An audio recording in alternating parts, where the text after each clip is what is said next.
जय हिंद साथियों, Indian education city में आपका स्वागत है। आइए देखते हैं एडिटोरियल बिहार तथ्य संग्रह से।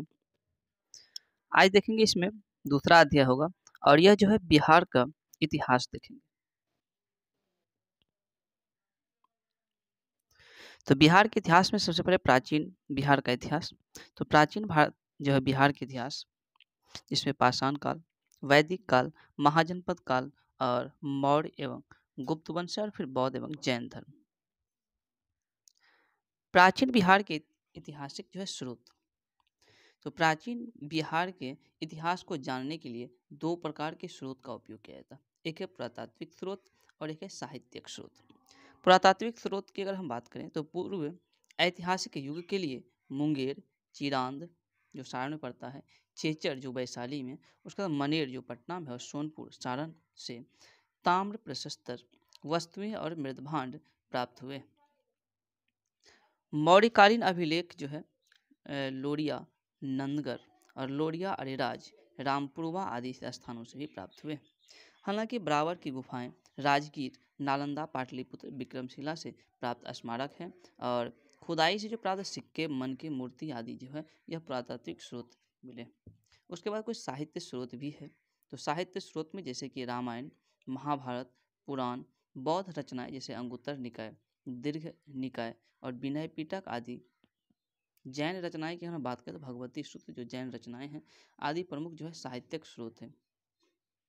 तो प्राचीन बिहार की जानने के जो यह सब स्रोत है, जैन रचनाएं भगवती सूत्र हो जाएगा। इसके अतिरिक्त यात्रियों का विवरण जैसे मेगास्थनीज की इंडिका जो है और फाहियान, इत्सिंग और ह्वेनसांग के यात्रा विवरण भी जो है इतिहास को जानने के लिए, बिहार के जो प्राचीन इतिहास को जानने का मुख्य स्रोत है। कौटिल्य के अर्थशास्त्र और स्थानीय लेखकों के विवरण से भी जो है प्राचीन बिहार के इतिहास का विस्तृत जानकारी मिलता है। दोस्तों देखेंगे अब पाषाण काल। तो पाषाण काल में सबसे पहले पुरा पाषाण काल है। पुरा पाषाण काल, इस काल में मानव जो आखेट और खाद्य संग्राहक था। तो पुरा पाषाण काल में मानव के साथ आखेट एवं खाद्य संग्राहक था। दोस्तों दक्षिण बिहार में मुंगेर और नालंदा से बड़े और खुरदरे पत्थर के कुल्हाड़ी, चाकू और खुरपी आदि प्राप्त हुए। तो कुल्हाड़ी, चाकू और खुरपी कहाँ से प्राप्त हुए? तो ये मुंगेर और नालंदा से प्राप्त हुए। ये अवशेष लगभग 1 लाख वर्ष पूर्व के हैं। अब है मध्यपाषाण काल। मध्यपाषाण काल की हम बात करें तो इस काल में मानव आखेटक, खाद्य संग्राहक और पशुपालक थे। यानी कि जो है पाषाण काल में जो है मानव आखेटक, खाद्य संग्राहक और पशुपालक। मानव द्वारा पहला पालतू जो है पशु कुत्ता को बनाया गया था। किसको? तो कुत्ता। दक्षिण बिहार में मुंगेर से छोटे आकार के तेज धार वाले औजार भी प्राप्त हुए और ये अवशेष लगभग 40,000 से लेकर 10,000 ईस्वी पूर्व के बताए जाते हैं। अब देखेंगे दोस्तों नवपाषाण काल। तो नवपाषाण काल की अगर हम बात करें तो इस काल में मानव खाद्य उत्पादक हो गया। तो नवपाषाण काल में मानव क्या हो गया? खाद्य उत्पादक। पूछ सकता है खाद्य उत्पादक जो है मानव किस काल में हो गया? तो नवपाषाण काल में। और मानव बस्तियों में निवास करने लगे। यानी कि नवपाषाण काल में जो मानव बस्तियों में निवास करने लगे और मानव जो है खाद्य उत्पादक हो गया। नवपाषाण काल के अवशेष जो है बिहार के मैदानी भाग से भी प्राप्त हुए। चिरांद जो कि सारण में है, चेचर जो वैशाली और मनेर, पटना, मनुआर, रोहतास से भी पत्थर और हड्डियों के कुछ औजार प्राप्त हुए नवपाषाण काल के। कैमूर की पहाड़ियों और नवादा और जमुई से गुफा चित्र प्राप्त हुए हैं और यह सब अवशेष जो 2500 ईस्वी पूर्व जो है के हैं। अब है दोस्तों ताम्र पाषाण काल। तो ताम्र पाषाण काल जैसे चिरांद, सोनपुर, ताराडीह और चेचर, मनेर, सनुवार आदि ताम्र जो है पाषाण काल के अवशेष यहाँ से मिले हैं और इस काल में पत्थर के औजार के अतिरिक्त ताम्र उपयोग के प्रमाण मिले हैं। ये अवशेष लगभग 10,000 ईस्वी पूर्व के हैं। तो ताम्र पाषाण काल के जो अवशेष मिले हैं जो है 1,000 ईस्वी पूर्व से के प्राप्त हुए हैं। अब देखेंगे दोस्तों वैदिक काल। वैदिक काल के बारे में अगर हम बात करें तो आर्यों द्वारा स्थापित सभ्यता को वैदिक सभ्यता कहा गया। तो वैदिक सभ्यता किसे कहा गया?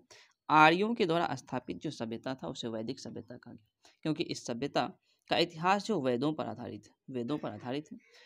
वैदिक सभ्यता को 2 वर्ग में विभाजित किया गया। एक है पूर्व वैदिक काल और एक उत्तर वैदिक।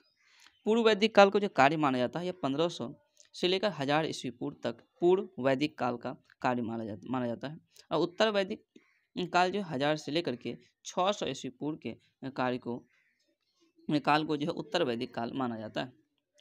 पूर्व वैदिक या ऋग्वैदिक सभ्यता का विस्तार बिहार क्षेत्र में नहीं है। तो पूर्व वैदिक जो है यानी कि ऋग्वैदिक सभ्यता का विस्तार क्षेत्र बिहार में नहीं है। उत्तर वैदिक काल में आर्यों का विस्तार जो है दोस्तों यह गंडक नदी के तट तक बिहार के क्षेत्र में हुआ था। यानी कि उत्तर वैदिक काल में आर्यों का विस्तार गंडक नदी के तट तक बिहार के क्षेत्र में हुआ था। और पूर्व वैदिक काल का अगर विस्तार पूछेगा क्या बिहार में पाया जाता तो क्या हो जाएगा आंसर? नहीं। बिहार के भौगोलिक क्षेत्र की प्रथम चर्चा शतपथ ब्राह्मण यानी कि लगभग 800 ईस्वी पूर्व की रचना मिलती है। इसमें बिहार की चर्चा विदेह के रूप में की गई है जो तिरहुत मिथिला क्षेत्र को दर्शाता है। ऋग्वेद में बिहार को कीकट या व्रात्य शब्द से संबोधित किया गया है। वराह पुराण में कीकट को अपवित्र प्रदेश कहा गया। कीकट को अपवित्र प्रदेश कहा गया वराह पुराण में। अब देखेंगे दोस्तों महाजनपद काल। 6ठी शताब्दी ईस्वी पूर्व में अंगुत्तर निकाय एवं भगवती सूत्र से 16 महाजनपद की जानकारी मिलती है। तो 16 महाजनपद की जानकारी अंगुत्तर निकाय और भगवती सूत्र से प्राप्त होता है। 16 महाजनपद में 3 महाजनपद का विस्तार क्षेत्र बिहार में। तो 16 महाजनपद में 16 जो महाजनपद में मात्र 3 का ही जो है विस्तार बिहार में है। पहला है वज्जी जो लिच्छवी है यह वैशाली और मुजफ्फरपुर के क्षेत्र में था। मगध जो पटना गया नालंदा के आसपास था। अंग जो भागलपुर और मुंगेर के आसपास था। उसका वज्जी महासंघ की अगर हम बात करें वज्जी संघ महाजनपद तो वज्जी संघ 8 राज्यों का संघ यानी कि 8 कुल था। वज्जी लिच्छवी ज्ञात्रिक विदेह उग्र भोग कुरु और इक्ष्वाकु इस संघ के 8 जनपद थे।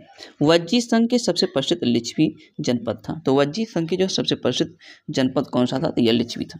लिच्छवी इसकी राजधानी वैशाली थी। वैशाली नगर की स्थापना राजा विशाल ने किया था। तो पूछ सकता है वैशाली जो है नगर की स्थापना जो है किसके द्वारा किया गया था? राजा विशाल के द्वारा किया गया था। लिच्छवी के अतिरिक्त मिथिला के विदेह तथा कुंडग्राम के ज्ञात्रिक वज्जी संघ के प्रमुख जनपद थे। वज्जी संघ यानी कि लिच्छवी को विश्व का प्रथम गणतंत्र की संज्ञा दी गई है। तो विश्व के प्रथम गणतंत्र की संज्ञा किसे दिया गया है? तो वज्जी संघ यानी कि लिच्छवी को। अब है मगध महाजनपद। तो मगध महाजनपद के बारे में आइए जानते हैं। मगध जो है राजनीतिक आर्थिक और भौगोलिक कारण से सभी महाजनपदों में सबसे अधिक शक्तिशाली था। तो जितना भी महाजनपद है सबसे शक्तिशाली जो है जनपद कौन सा? यह मगध। मगध की प्रारंभिक राजधानी गिरिब्रज यानी कि राजगिरी थी। यह 5 पहाड़ियों से घिरा हुआ था। तो मगध जो है कुल 5 पहाड़ियों से घिरा हुआ था। मगध का विस्तार पटना से गया के क्षेत्र तक था। मगध एवं अंग महाजनपद का वर्णन अथर्ववेद में भी मिलता है। तो मगध एवं अंग महाजनपद का वर्णन अथर्ववेद में भी प्राप्त होता है। अंग महाजनपद की अगर हम बात करें अंग महाजनपद वो मगध था, अब है अंग। तो अंग महाजनपद के विस्तार भागलपुर एवं मुंगेर के क्षेत्र में था। अंग महाजनपद इसकी राजधानी की हम बात करें चंपा हो जाएगा। और अंग के अंतिम शासक बृहदत्त को हराकर मगध के शासक बिंबिसार ने अंग को मगध में मिला लिया था। अब मगध के उत्कर्ष एवं उसके राजवंश। तो मगध की स्थापना जो है बृहदत्त ने किया था। मगध की स्थापना कौन किया था दोस्तों? बृहदत्त ने किया था। बृहदत्त के पुत्र जरासंध इस वंश के प्रसिद्ध शासक थे। जरासंध को भीम ने द्वंद्व युद्ध में पराजित कर उसका वध कर दिया था, जिसका विवरण महाभारत में भी प्राप्त होता है। तो जरासंध को भीम ने द्वंद्व युद्ध जिसको मल्ल युद्ध कहते हैं उसमें पराजित किया था दोस्तों। मगध की जो प्रारंभिक राजधानी की हम बात करें राजगिरी हो जाएगा, जो 5 पहाड़ियों से घिरा एक सुरक्षित क्षेत्र था। मगध जो है उर्वर भूमि, नदियों की उपलब्धता, खनिज और वन संसाधनों की उपलब्धता के कारण आर्थिक रूप से संपन्न क्षेत्र था। बृहदत्त वंश का अंतिम शासक रिपुंजय हो गया। तो बृहदत्त वंश का अंतिम शासक अगर पूछ देगा तो रिपुंजय हो जाएगा। और मगध की स्थापना बृहदत्त ने किया था। बृहदत्त के पुत्र का नाम जरासंध हो जाएगा। आइए देखते हैं हर्यक वंश। हर्यक वंश इसका कार्यकाल 544 से लेकर 412 ईस्वी पूर्व तक है हर्यक वंश। हर्यक वंश इसकी स्थापना बिंबिसार ने किया था 544 ईस्वी पूर्व में। तो बिंबिसार ने हर्यक वंश की स्थापना कब? 544 ईस्वी पूर्व में किया था। बिंबिसार को मगध का वास्तविक संस्थापक कहा जाता है दोस्तों। तो मगध का वास्तविक संस्थापक बिंबिसार को कहा जाता है। बिंबिसार ने विवाह नीति के द्वारा मगध जो है बिंबिसार ने विवाह नीति द्वारा साम्राज्य का विस्तार को प्राश्रय दिया, यानी कि साम्राज्य का जो विस्तार यह विवाह नीति के द्वारा किया। उसकी पहली जो पत्नी कौशल देवी कौशल की राजकुमारी थी। इस विवाह से उसे दहेज में काशी का क्षेत्र प्राप्त हुआ। उसकी दूसरी पत्नी चलहना यानी कि चलना थी, जो चलहन लिच्छवी राज चेटक की पुत्री थी। और उसकी तीसरी पत्नी की हम बात करें तो क्षेमा, यह पंजाब की भद्र की राजकुमारी थी। बिंबिसार ने अवंती के शासक चंद प्रद्योत के साथ मैत्री संबंध बनाया था। बिंबिसार ने चंद प्रद्योत के उपचार के लिए अपने राजवैद्य जीवक को भी भेजा था। बिंबिसार की हत्या 492 ईस्वी पूर्व में उसके पुत्र अजातशत्रु ने किया था, और अजातशत्रु 492 से लेकर 460 ईस्वी तक गद्दी पर रहा। बिंबिसार के बाद हर्यक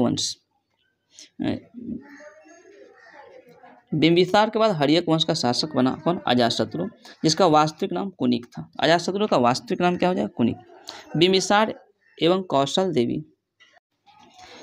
देवी की मृत्यु के बाद कौशल के राजा प्रसेनजीत ने काशी वापस ले लिया, जिस कारण प्रसेनजीत का संघर्ष अजातशत्रु से हुआ। अंततः अजातशत्रु ने प्रसेनजीत को पराजित कर काशी पर अधिकार कर लिया था।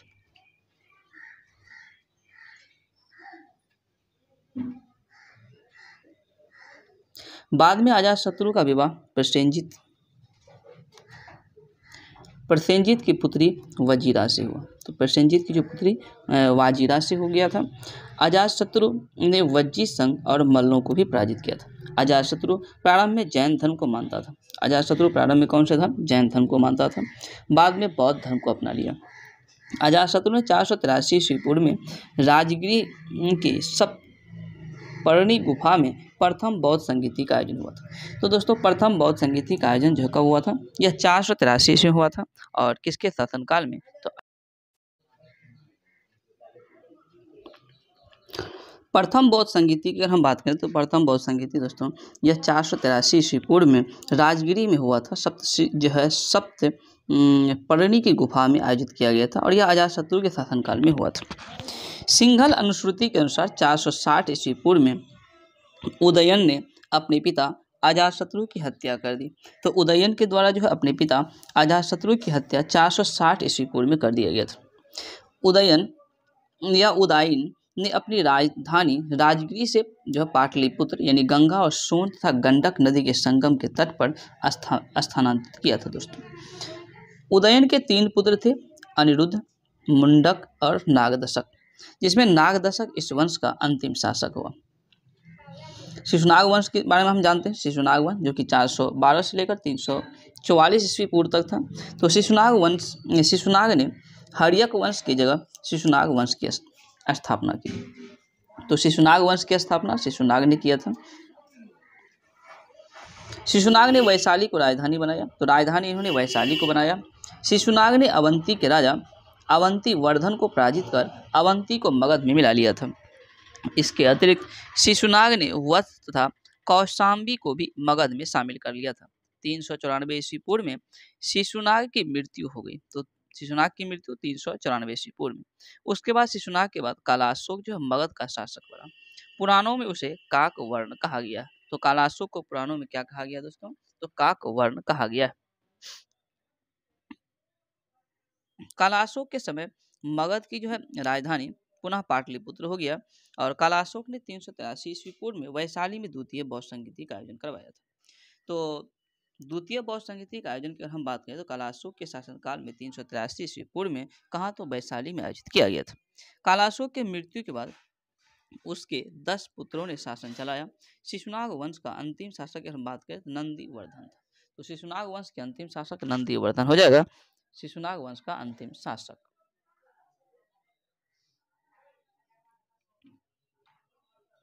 अब है दोस्तों नंदवंश जो कि 344 ईस्वी से लेकर 344 ईस्वी पूर्व से लेकर 321 ईस्वी पूर्व तक इसका शासनकाल रहा। नंदवंश महापद नंद ने 344 ईस्वी पूर्व में शिशुनाग वंश को समाप्त कर नंद वंश की स्थापना की।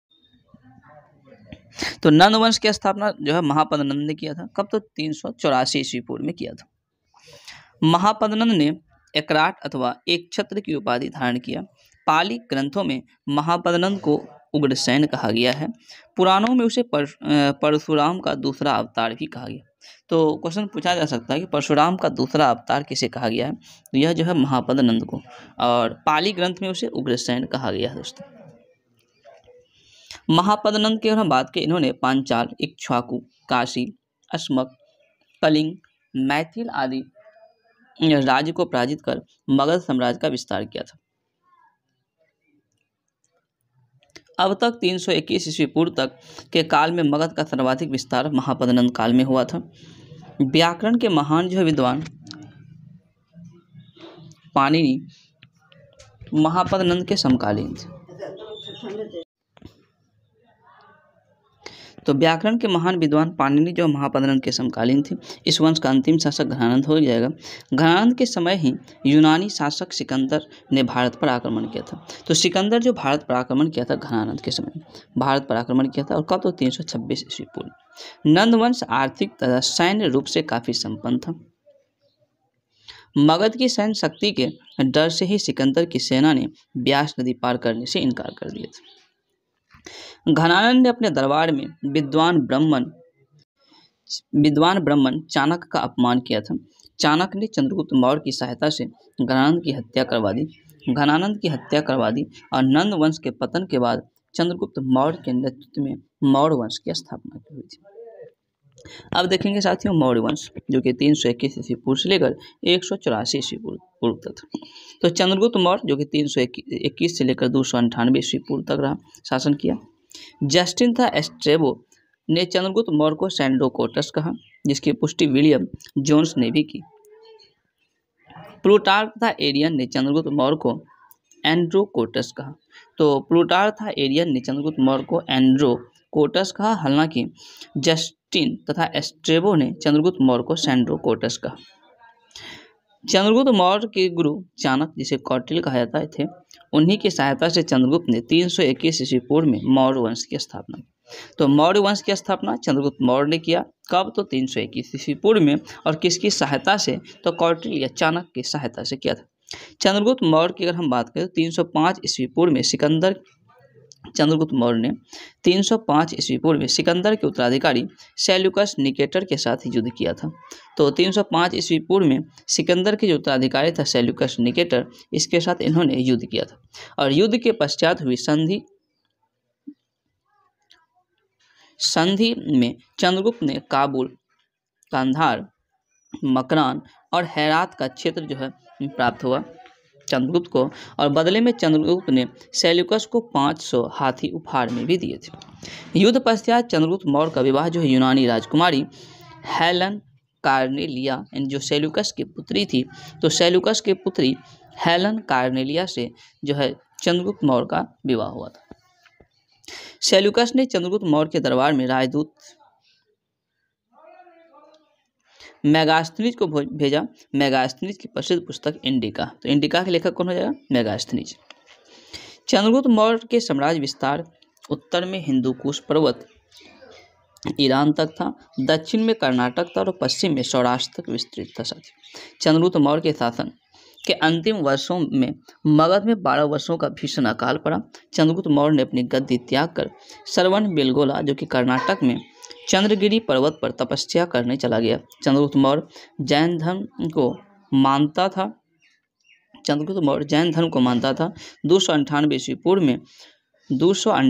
पूर्व में उसने जैन उपवास पद्धति संलेखन के द्वारा अपना प्राण भी त्याग दिया। अब है बिंदुसार।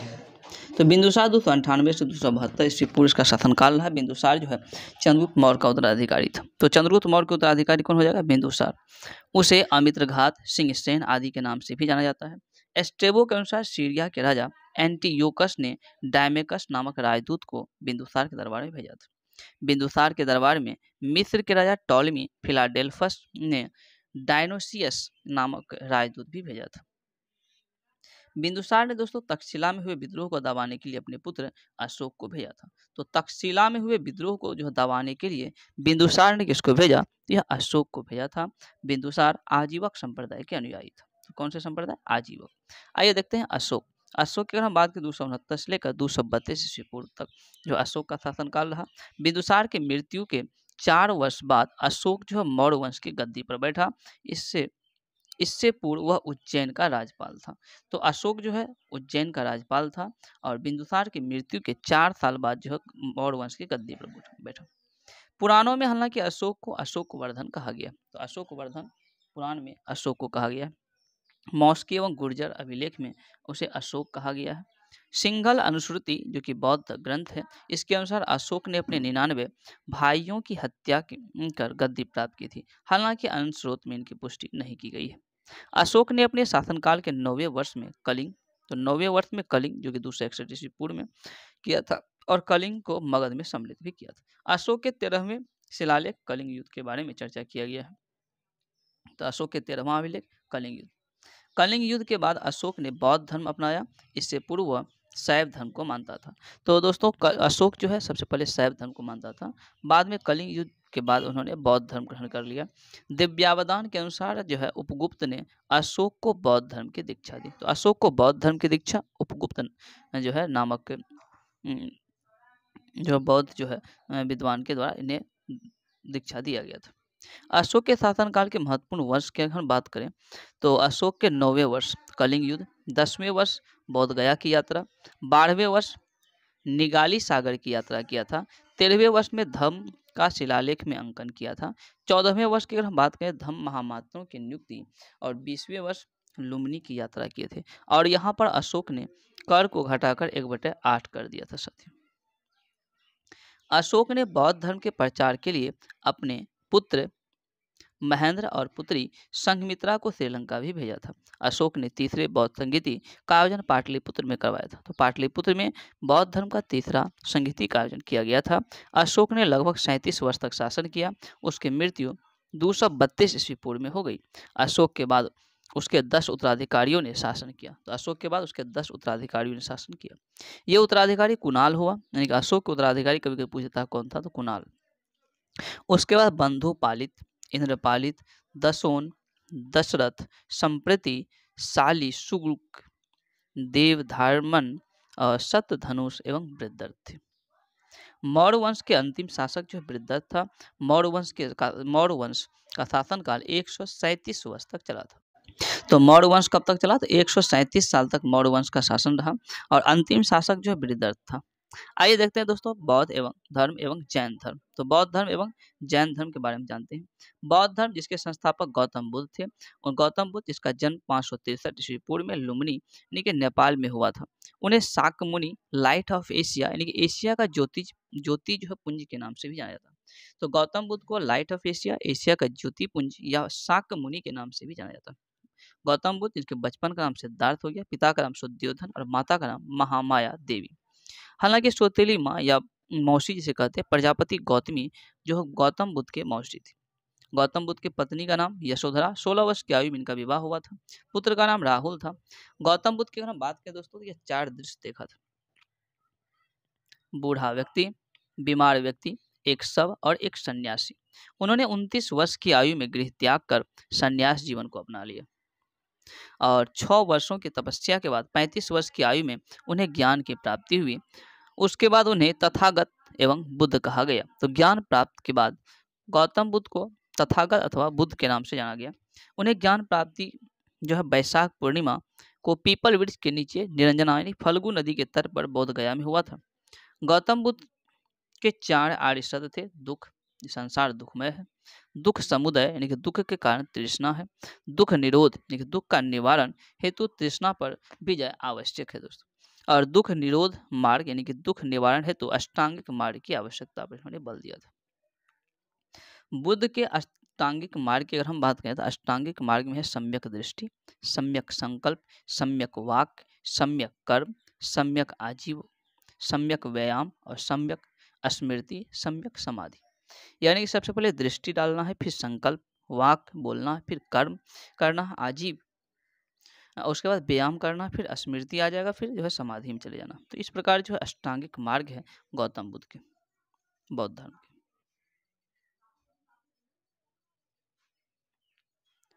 फिर बौद्ध धर्म के त्रिरत्न की अगर हम बात करें दोस्तों तो बौद्ध धर्म के त्रिरत्न है बुद्ध, धम्म और संघ। बुद्ध ने किस मार्ग का प्रतिपादन किया था? मध्यम मार्ग का। बुद्ध के उपदेश की हम बात करें तो पाली भाषा में इन्होंने उपदेश दिया था और पहला उपदेश सारनाथ में दिया था। पहला उपदेश सारनाथ। बुद्ध ने सर्वाधिक उपदेश कौशल की राजधानी श्रावस्ती में दिया था दोस्तों। और बुद्ध की मृत्यु 483 ईस्वी पूर्व में कुशीनगर मल में 80 वर्ष की आयु में हो गया। बुद्ध के प्रथम गुरु अलार कलाम जो कि वैशाली से थे। द्वितीय गुरु रुद्रक रामपुत्र जो कि राजगिरी से थे। बौद्ध धर्म में 10 शील जो है यानी कि 10 आचरण थे। सत्य, अहिंसा, औस्तेय, अपरिग्रह, ब्रह्मचर्य, नृत्य गान का त्याग, असमय भोजन का त्याग, कोमल सैया का त्याग, श्रृंगार प्रसाधनों का त्याग और मद सेवन नहीं करना चाहिए।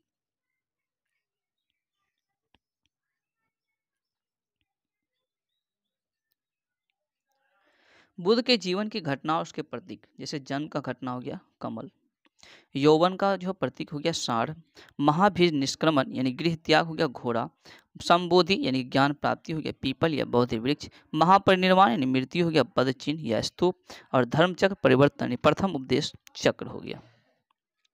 बौद्ध धर्म में चौथी बौद्ध संगीति के उपरांत 2 भागों में विभाजित हो गया था दोस्तों। यह था हीनयान यानी कि परिवर्तन विरोधी और महायान परिवर्तन समर्थक। 8वीं सदी में बौद्ध धर्म के आडंबर वाले शाखा ब्रज्यान का विकास हुआ। तो ब्रज्यान का विकास जो 8वीं सदी में हुआ था दोस्तों। बौद्ध धर्म में त्रिपिटक की अगर हम बात करें, शुद्ध पिटक है, विनय पिटक और अभिधम्म पिटक। शुद्ध पिटक जिसमें बुद्ध के उपदेशों का संकलन है। सबसे बृहद पिटक जिसका संकलन आनंद के द्वारा किया गया था। तो शुद्ध पिटक का संकलन आनंद के द्वारा किया गया था। विनय पिटक यह संघ के नियम का संकलन है। इसमें लघुत्तम पिटक जिसका संकलन उपाली ने किया था। तो विनय पिटक उपाली के द्वारा संकलन किया गया था। अभिधम्म पिटक बुद्ध के दार्शनिक विचारों का संकलन है और मौगलीपुत्तिस के द्वारा इसका संकलन किया गया था साथियों। बौद्ध संगीति की हम बात करें तो कुल 4 बौद्ध संगीति की चर्चा की गई है। प्रथम बौद्ध संगीति 483 ईस्वी पूर्व में, दूसरा 100 साल बाद 383 ईस्वी पूर्व में, उसके बाद 251 ईस्वी, तीसरा और चतुर्थ जो बौद्ध संगीति प्रथम शताब्दी ईस्वी में हुआ था। पहला राजगिरी में हुआ था। अजातशत्रु के शासनकाल में अध्यक्षता जो महाकश्यप के द्वारा किया गया था। और इसकी जो विशेषता है, प्रथम बौद्ध संगीति के शुद्ध पिटक विनय पिटक की रचना की गई थी। द्वितीय बौद्ध संगीति जो 383 ईस्वी पूर्व में हुआ था, वैशाली कालाशोक के शासनकाल में सवाकामी के द्वारा इसकी अध्यक्षता किया गया था। महासंधिक एवं अस्थवीर के रूप में इसका विभाजन किया गया था। तृतीय बौद्ध संगीति 251 ईस्वी पूर्व में पाटलिपुत्र अशोक के शासनकाल में मौगलीपुत्र तिस की अध्यक्षता में किया गया था और अभिधम्म पिटक का इसमें संकलन किया गया था। चतुर्थ बौद्ध संगीति प्रथम शताब्दी ईस्वी पूर्व में हुआ था। कुंडलवन कश्मीर में हुआ था, कनिष्क के शासनकाल में हुआ था। वसुमित्र और घोष की अध्यक्षता, वसुमित्र अध्यक्ष थे, अश्वघोष जो उपाध्यक्ष के पद पर थे। यानी कि पहली बार जो बौद्ध संगीति में अध्यक्ष के साथ उपाध्यक्ष की भी चर्चा की गई है और यह जो चौथे बौद्ध संगीति में इसकी चर्चा की गई है। इसकी विशेषता है महायान और हीनयान नामक 2 जो है भागों में विभाजित हो गया था। बौद्ध धर्म का परम जो लक्ष्य है निर्वाण की प्राप्ति। तो परम लक्ष्य क्या है? निर्वाण की प्राप्ति। बुद्ध के पुनर्जन्म की जो कथा है जातक कथा में मिलती है। चैत्य जो है बौद्ध धर्म के पूजागृह है। स्तूप जो बौद्ध धर्म के पवित्र अवशेषों का संग्रह स्थल है और बिहार जो है बौद्ध भिक्षुओं का निवास स्थान हो जाएगा। आइए देखते हैं जैन धर्म। जैन धर्म जिसके संस्थापक ऋषभदेव थे। वे जैन धर्म के प्रथम तीर्थंकर थे। तो जैन धर्म के संस्थापक ऋषभदेव हो जाएगा, प्रथम तीर्थंकर ऋषभदेव हो जाएगा। उन्हें आदिनाथ या वृषभनाथ भी कहा जाता है। जैन धर्म में कुल 24 तीर्थंकरों की चर्चा की गई है। 23वें तीर्थंकर पार्श्वनाथ थे जिनका जन्म काशी में हुआ था। उनके पिता अश्वसेन काशी के राजा थे। उन्हें ज्ञान की प्राप्ति संवेद पर्वत पर हुआ था। उन्हें 4 महाव्रत की शिक्षा दी। तो 23वें जो जैन तीर्थंकर पार्श्वनाथ थे उन्होंने 4 महाव्रत की शिक्षा दिया था। सत्य, अहिंसा, औस्तेय और अपरिग्रह। महावीर स्वामी की हम बात करें दोस्तों, महावीर स्वामी तो जैन धर्म के 24वें तीर्थंकर थे। महावीर स्वामी को जैन धर्म का वास्तविक संस्थापक भी माना जाता है। इनका जन्म 540 ईस्वी पूर्व में, कुछ जगह पर 499 ईस्वी पूर्व भी मिलता है। तो कुंडग्राम वैशाली में महावीर स्वामी का जन्म हुआ था। उनके पिता सिद्धार्थ जो ज्ञात्रिक कुल के प्रधान थे। उनकी माता त्रिशला जो लिच्छवी गणराज की राजकुमारी थी। उनकी पत्नी का नाम यशोदा और उनकी पुत्री का नाम प्रियदर्शनी यानी कि अन्नोजा प्रियदर्शनी थी। दामाद हो जाएगा जमाली या जामाली। उन्होंने 30 वर्ष की उम्र में गृह त्याग किया। तो महावीर स्वामी जो है 30 वर्ष की उम्र में गृह त्याग किया। 12 वर्षों की कठोर तपस्या के बाद 42 वर्ष की आयु में उन्हें केवल ज्ञान की प्राप्ति हुई और जिम्ब्रिक ग्राम में रिजुपालिका नदी के तट पर साल वृक्ष के नीचे जो है ज्ञान की प्राप्ति हुई। जैन धर्म के तीरत्न है सम्यक दर्शन, सम्यक ज्ञान और सम्यक आचरण। तो सम्यक दर्शन, सम्यक ज्ञान और सम्यक आचरण। जैन धर्म में दोस्तों 5 महाव्रत की चर्चा भी की गई है। सत्य यानी कि झूठ नहीं बोलना, अहिंसा हिंसा नहीं करना, अस्तेय यानी चोरी नहीं करना, अपरिग्रह यानी धन का संचय नहीं करना, ब्रह्मचर्य यानी इंद्रियों को वश में करना। 5वां महाव्रत जो है ब्रह्मचर्य है, जो महावीर स्वामी द्वारा प्रतिपादित किया गया। अनेकांतवाद या स्यादवाद या अस्तंभंगी ज्ञान सिद्धांत भी का संबंध भी जैन धर्म से है। महावीर स्वामी ने अपना पहला उपदेश राजगृह में दिया था। जैन धर्म में तीर्थंकर और उनके प्रतीक की अगर हम बात करें तो प्रथम तीर्थंकर ऋषभदेव थे, जिसका प्रतीक था बैल या वृषभ। द्वितीय तीर्थंकर अजितनाथ, जिसके प्रतीक हाथी हो जाएगा। और 23वां पार्श्वनाथ, जिसके प्रतीक सर्प। और 24वें जो है तथा अंतिम कह सकते हैं महावीर स्वामी, जिसका प्रतीक सिंह था। महावीर स्वामी के अतिरिक्त 12वें तीर्थंकर वासुपूज्य का जन्म बिहार में हुआ था। तो महावीर स्वामी के अतिरिक्त कौन से ऐसे जैन तीर्थंकर थे जिसका जन्म बिहार में हुआ था? तो वासुपूज्य, इतना आप याद रखेंगे दोस्तों। जैन संगीति में 2 जैन संगीतियों की चर्चा की गई है। जिस पहला जैन संगीति 310 ईस्वी पूर्व में हुआ था, दूसरा 512 ईस्वी पूर्व। पहला जैन संगीति का आयोजन पाटलिपुत्र बिहार में हुआ था, चंद्रगुप्त मौर्य के समय में, और अस्तुल भद्र की अध्यक्षता में हुआ था, जिसमें दिगंबर एवं श्वेतांबर में जैन धर्म का विभाजन हुआ। जैन धर्म के 12 अंगों की संकलन भी इसी में किया गया था, प्रथम जैन संगीति में। द्वितीय जैन संगीति 512 ईस्वी पूर्व में बलवी गुजरात में हुआ था। देवर्धि जो है क्षमाश्रमण की अध्यक्षता में हुआ था दोस्तों। और जैन धर्म ग्रंथों का अंतिम संकलन इसी में किया गया था। महावीर स्वामी की मृत्यु 468 ईस्वी पूर्व में 72 वर्ष की आयु में पावापुरी में हो गया। जैन धर्म का विभाजन प्रथम जैन संगीति में श्वेतांबर एवं दिगंबर के रूप में हुआ था। दिगंबर जो भद्रबाहु के नेतृत्व प्रदान किया, दिगंबर को भद्रबाहु ने नेतृत्व प्रदान किया। इसमें परिवर्तन को स्वीकार नहीं करते थे और पूर्ण रूप से नग्न और कठोरता को अपनाया था इन्होंने। श्वेतांबर नाम से ही स्पष्ट है, श्वेतांबर यानी कि श्वेत यानी कि स्थूलभद्र के नेतृत्व में नेतृत्व इसको प्रदान किया। तो श्वेतांबर का नेतृत्व जो प्रदान किया स्थूलभद्र के द्वारा, और इन्होंने श्वेत वस्त्र धारण किया। तो श्वेतांबर श्वेत वस्त्र धारण करने की परंपरा थी, और यह जो दिगंबर की तुलना में कम कठोर था, इसमें परिवर्तन को स्वीकार किया गया है दोस्तों। अब है शुंग वंश। मौर्य वंश के अंतिम शासक बृहदत्त की हत्या कर पुष्यमित्र शुंग ने 185 ईस्वी पूर्व में शुंग वंश की स्थापना। तो शुंग वंश की स्थापना 185 ईस्वी पूर्व में पुष्यमित्र शुंग के द्वारा किया गया था। पुष्यमित्र शुंग ब्राह्मण था और वह बृहदत्त का सेनापति था। पुष्यमित्र ने सेनानी की उपाधि धारण की था। तो सेनानी की उपाधि कौन? पुष्यमित्र के द्वारा धारण किया गया था। उसने यवन पर आक्रमण को भी विफल किया था। पुष्यमित्र ने 2 अश्वमेध यज्ञ, जिसमें पुरोहित पतंजलि थे। पुष्यमित्र की मृत्यु के बाद उसका पुत्र अग्निमित्र 148 ईस्वी पूर्व में राजा बना।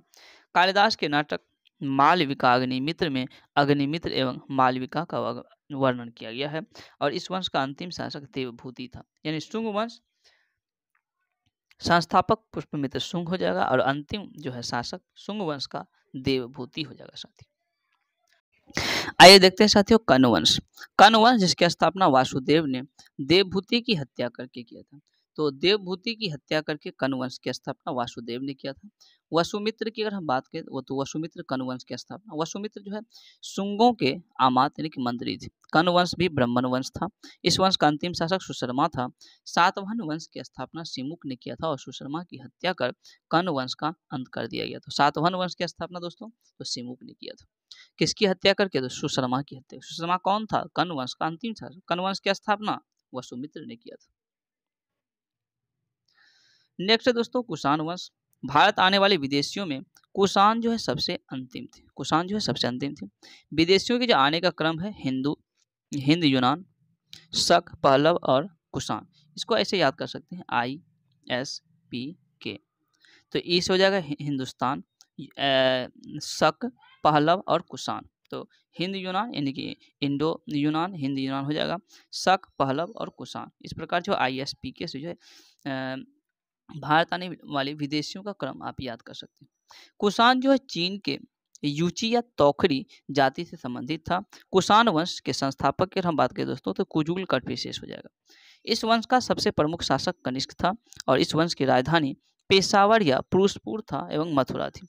अश्व घोष जिन्होंने बुद्ध चरित्र की रचना किया था, इन्होंने कुछ अश्व घोष जिन्होंने बुद्ध चरित्र की रचना की, इसको कनिष्क ने पाटलिपुत्र से विजित किया था। कनिष्क के समय में गंगाधर एवं मथुरा काल का विकास हुआ। तो मथुरा कला का विकास जो है कनिष्क के शासनकाल में हुआ था और गंधार का भी।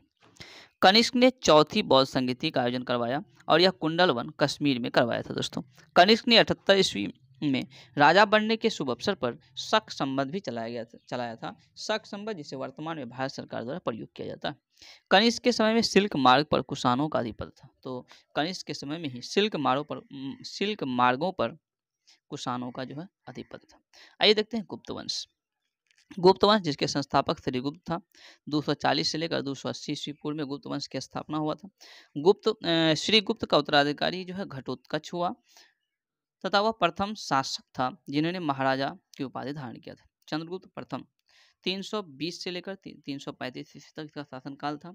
गुप्त वंश का वास्तविक संस्थापक दोस्तों चंद्रगुप्त प्रथम को ही माना जाता है। चंद्रगुप्त प्रथम गुप्त वंश के वास्तविक संस्थापक।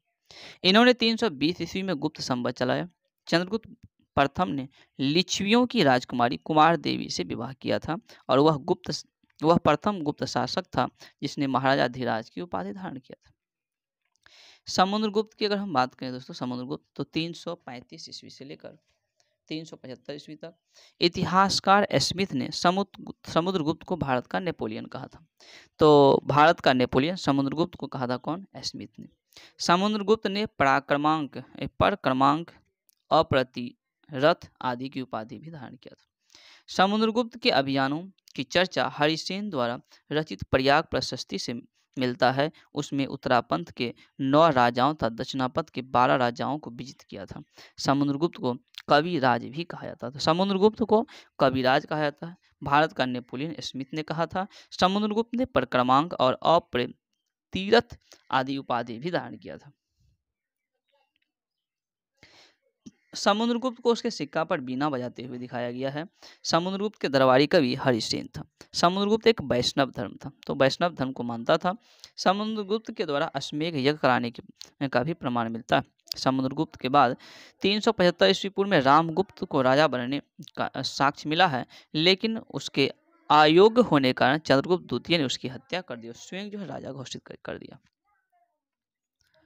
चंद्रगुप्त द्वितीय की बात हम करें दोस्तों तो 375 ईस्वी से लेकर 415 ईस्वी तक चंद्रगुप्त द्वितीय था। चंद्रगुप्त द्वितीय शकों को पराजित कर 389 ईस्वी में विक्रमादित्य की उपाधि धारण किया। चंद्रगुप्त द्वितीय देवगुप्त, देवराज, देवर्षि आदि की उपाधि भी धारण किया था। चंद्रगुप्त द्वितीय ने ध्रुव देवी या कुबेर नाग से विवाह किया था। कुबेर नाग से उत्पन्न पुत्री प्रभावती गुप्त का विवाह वाकाटक नरेश रुद्रसेन द्वितीय से हुआ था। रुद्रसेन की मृत्यु के बाद प्रभावती ने अपने अल्पवयस्क पुत्रों के संरक्षिका के रूप में शासन किया। उस दौरान प्रभावती ने चंद्रगुप्त द्वितीय की सहायता से गुजरात और काठियावाड़ पर विजय भी प्राप्त किया था। चीनी यात्री फाहियान चंद्रगुप्त द्वितीय के शासनकाल में भारत है। बहुत बार क्वेश्चन पूछ चुका है दोस्तों कि फाहियान जो किसके समय भारत आया था, जो चीनी यात्री था, चंद्रगुप्त द्वितीय के समय।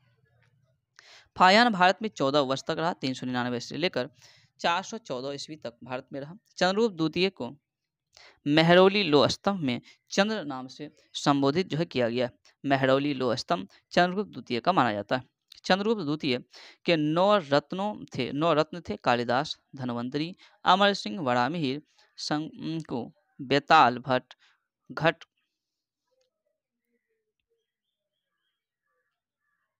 घटकरपर और छपनाक एवं भरोची थे।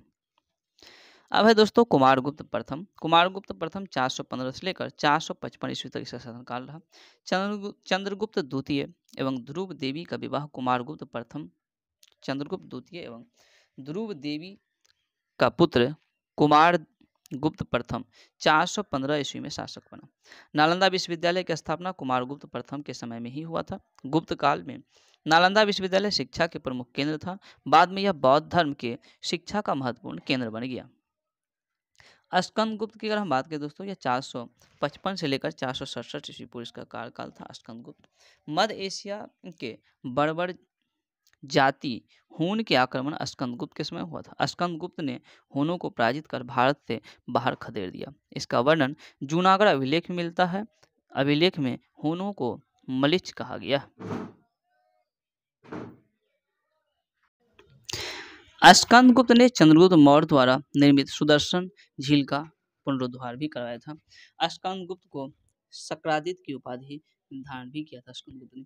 गुप्त वंश का अंतिम शासक विष्णुगुप्त था दोस्तों। गुप्त वंश के साथ मगध वंश का अंत हो गया। तो गुप्त वंश के साथ ही जो मगध वंश का अंत हो गया। पूछा जा सकता है कि गुप्त वंश का के साथ कौन से वंश का अंत हो गया, तो मगध वंश। इतिहासकार V.A. स्मिथ ने सांस्कृतिक उपलब्धियों के कारण गुप्त काल को स्वर्ण युग की संज्ञा दी। तो गुप्त युग को स्वर्ण युग की संज्ञा किसने दिया, तो इतिहासकार स्मिथ। आइए देखते हैं दोस्तों पाल वंश। पाल वंश जिसके संस्थापक गोपाल ने था 750 ईस्वी में किया था। गोपाल ने औदंतपुरी विश्वविद्यालय की स्थापना बिहार शरीफ में किया था। इस वंश का सबसे प्रमुख शासक धर्मपाल था। धर्मपाल ने विक्रमशिला विश्वविद्यालय जो कि भागलपुर में इसकी स्थापना किया था। तो विक्रमशिला विश्वविद्यालय की स्थापना धर्मपाल ने किया था। कहाँ पर, भागलपुर में। सोमपुर महाविहार वर्तमान में बांग्लादेश में है। इसका निर्माण धर्मपाल ने किया था। धर्मपाल ने त्रिपक्षीय संघर्ष में प्रतिहार राष्ट्रकूटों से संघर्ष किया था और धर्मपाल प्रतिहार शासक वत्सराज से पराजित भी हुआ था। बाद में धर्मपाल ने राष्ट्रकूट शासक ध्रुव एवं प्रतिहार शासक वत्सराज को पराजित किया। उसने कुछ समय के लिए कन्नौज पर अधिकार भी किया था दोस्तों। धर्मपाल ने उत्तरापंथ स्वामी की उपाधि धारण किया था। तो उत्तरापंथ स्वामी की उपाधि धारण किया था कौन, धर्मपाल। धर्मपाल के बाद उसका पुत्र देवपाल हुआ जो 810 ईस्वी में शासक बना। देवपाल ने मुंगेर को अपनी राजधानी बनाया। तो मुंगेर को अपनी राजधानी कौन बनाया, देवपाल। देवपाल ने जावा इंडोनेशिया के शैलेंद्र वंशी शासक बालपुत्र देव को नालंदा में बिहार बनाने के लिए 5 गांव दान में दिए थे। देवपाल के बाद विग्रहपाल, महिपाल, रामपाल आदि शासन किया। पालकालीन काशी की मूर्ति अपने कलात्मकता के लिए काफी प्रसिद्ध थी। धीमन एवं विट्ठल पाल इस काल के प्रवर्तक माने जाते हैं।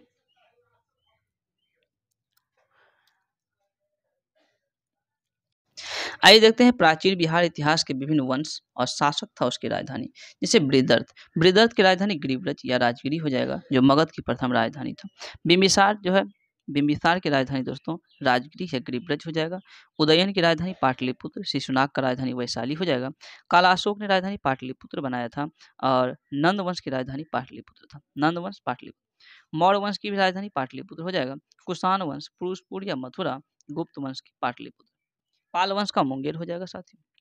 प्राचीन बिहार के इतिहास के प्रमुख साहित्य की अगर हम बात करें, जैसे अर्थशास्त्र, अर्थशास्त्र के लेखक जो कौटिल्य हो जाएगा। इसमें राज प्रबंधन के लिए प्रसिद्ध है। और बुद्ध चरित्र के लेखक जो अश्वघोष हो जाएगा, जिसमें बौद्ध धर्म का जिसे महाकाव्य कहा जाता है। प्रज्ञा जो है पारमिता के जो है लेखक हो गया नागार्जुन, जिसमें शून्यवाद के सिद्धांत दिया गया। तो प्रज्ञा पारमिता नागार्जुन की प्रसिद्ध पुस्तक है। सीयू की हेनसांग की प्रसिद्ध पुस्तक है, जिसमें भारत की यात्रा विवरण की चर्चा किया गया है। इंडिका प्रसिद्ध पुस्तक जो है मेगास्थनीज की, जिसमें मौर्य साम्राज्य का विवरण है। मिलिंद पन्हो में नागसेन के लेखक है, मिलिंद पन्हो के लेखक नागसेन, जिसमें बैक्ट्रियन शासक मिनांडर एवं नागसेन के वार्तालाप का संग्रह। ललित विस्तार जो है बुद्ध की लीलाओं का वर्णन है। और महावंश यह श्रीलंकाओं के राजाओं का वर्णन है। जातक कथा इस बुद्ध के पुनर्जन्म की जो है कहानियां। अब है दोस्तों मध्यकालीन बिहार का इतिहास। इसको हम नेक्स्ट वीडियो में कवर करेंगे। आज का वीडियो यहीं तक रखते हैं। अगर ये वीडियो आपको पसंद है कृपया से लाइक करें, चैनल को सब्सक्राइब करें। Thank you.